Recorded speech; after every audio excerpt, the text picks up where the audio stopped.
Sorry I can't stop. I'm off to India. Gonna have a cup of tea with a Maharaja. Cheerio.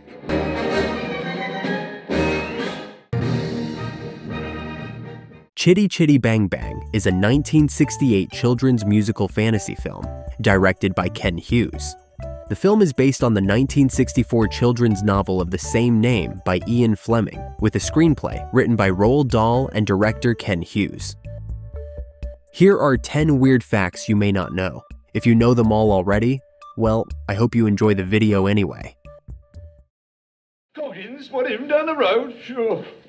He's so mean he wouldn't light your pipe if his house was on fire. Number 1. In April 1961, after suffering a heart attack at age 53, famed James Bond author Ian Fleming was ordered to rest. When his 8-year-old son Casper lamented, "Daddy, you love James Bond more than you love me," Fleming set aside his spy stories and began crafting a children's tale he called The Magical Car. That story would later become Chitty Chitty Bang Bang. He wrote the book in longhand, as his wife had confiscated his typewriter in an attempt to force him to rest.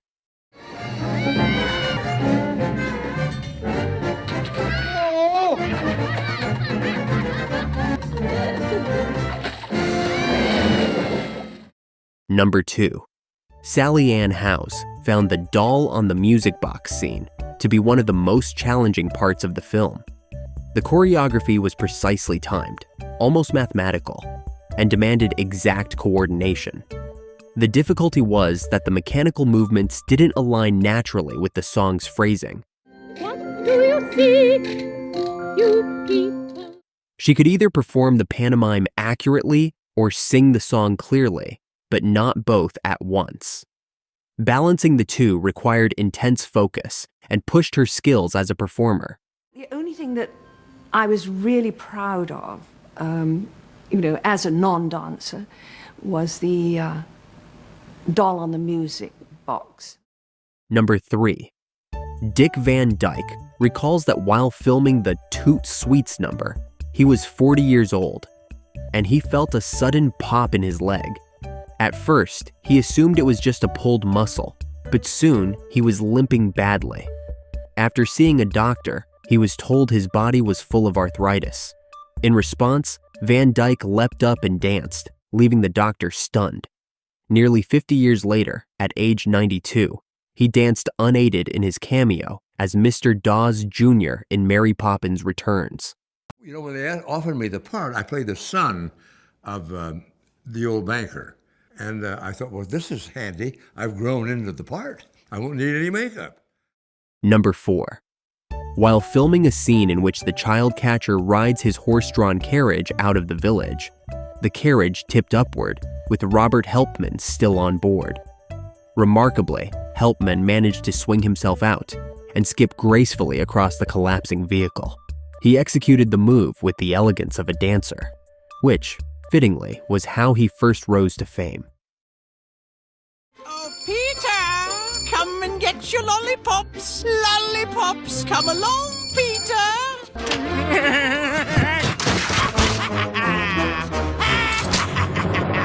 I'm gonna get so molested. Number 5. In an interview, Dick Van Dyke revealed that he only agreed to take the lead role on the condition that he wouldn't have to attempt an English accent. The request stemmed from the intense backlash he received for his widely panned Cockney accent in Mary Poppins. What he's famous for is punctuality. Critics and even British audiences, calling it one of the worst accents in film history.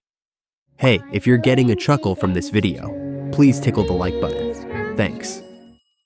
I may be allowed to explain, sir. You have exactly 20 seconds. Yes. Too late? Had your chance? Muffed it. Number 6. Robert Helpman's young co-stars fondly remember him as warm and gentle behind the scenes, remarkably different from his sinister on-screen persona. Heather Ripley, who played Jemima, recalled that he would pull funny faces and tell jokes just before the cameras rolled, often making it nearly impossible for the children to keep a straight face. It was hard to believe he was supposed to be terrifying. We adored him. Robert himself was the least scary person I've ever met in my life. He couldn't have been more charming and just wonderful. Number 7. Dick Van Dyke admitted with a laugh that after filming Wrapped, he went to see a plastic surgeon, thanks to all the ribbing he got from the director and makeup artist about his nose. But the doctor took one look at him and said, "You're too famous to change that face now," and sent him right back home. Van Dyke now jokes that even his nose was typecast.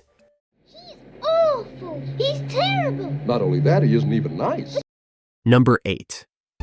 Baron Bomburst's castle is actually a real-life castle built in the 1800s for the German king, Ludwig II of Bavaria, often called the Mad King. The fairy tale fortress later inspired the iconic Sleeping Beauty castle at Disneyland, which became the symbol of the magical world of Disney TV series, and eventually the Walt Disney Pictures studio logo.